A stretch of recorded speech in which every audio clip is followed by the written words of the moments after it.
Пришел, натянул и ушел, это про тебя? Тогда досмотри это видео до конца или отправь другу. Начинающие мастера думают, что если слетел ремень с машины, значит халявная заявка, пришел, заменил за 10 минут, взял 3, 4, 5 тысяч и ушел. Но мало кто задумывается, из-за чего он слетает. Давайте разбираться.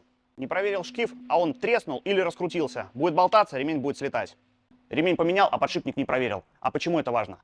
Если в подшипнике есть люфт, шкив будет болтаться, ремень будет слетать. Подклинивает двигатель стиральной машины.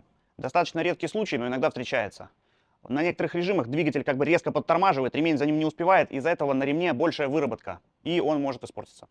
И последний момент – это ослабло натяжение ремня. В старых стиральных машинах можно было изменять натяжение ремня, меняя положение двигателя. Можно было зажать винтом, поднять его повыше или пониже, и если этот винт ослабнет, ремень начнет спадать. Поэтому всегда очень важно устранять не только поломку, но и причину ее возникновения. А еще больше полезных советов на канале Запчастофф.